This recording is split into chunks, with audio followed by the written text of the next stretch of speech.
Սեպտեմբերի 18-ին Մեղրի համայնքում կայացան տեղական ինքնակառավարման մարմինների ընտրություններ։ Հիշեցնենք, որ համայնքապետի հաստիքի համար պայքարում էր Մխիթար Զաքարյանը, իսկ համայնքի հավաքանու թեկնածուները 14-ն էին։ Ինչպիսին էին ընտրությունների արդյունքները եւ ի վերջո ում տվեցին մեղրեցիները իրենց ընտրաքվեն, կպարզաբանի թիվ 38 ընտրատարածքային ընտրական հանձնաժողովի նախագահ Սերգեյ Սարգսյանը։ Մեղրո ընտրատարածքայինում ունեինք 18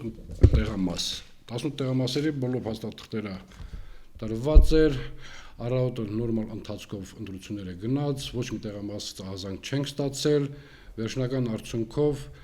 փաստաթղթերի իրենց ժամանակին բերել են, ներկայացել են, այս պահին ունենք նախնական տվյալները,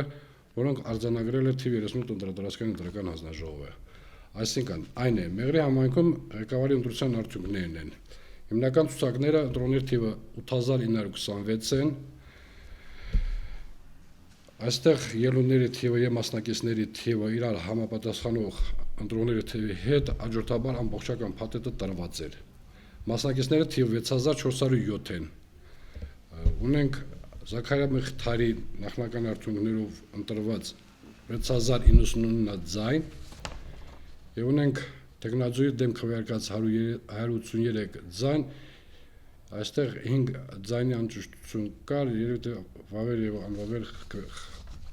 խնդիրը կայանում էր, ասենք այդ պահերին։ Ներկայդրությամբ 6099 ձայնով Զաքարյա Մխիթարի նախնական արդյունքներով, ասենք որպես քաղաքապետ համարում եք ընդգրկված։ Մեղրու տարածաշրջանում եղել են 14 հավաքանու անդամներ, որոնցից 11-ը անցել են։ Արդյունավետ աշխատանք մաղթենք Մեղրիի նոր քաղաքային իշխանությանը։ Սոնա Օհանջանյան, Դավիթ Եսայան, Սյունիք Օնլայն։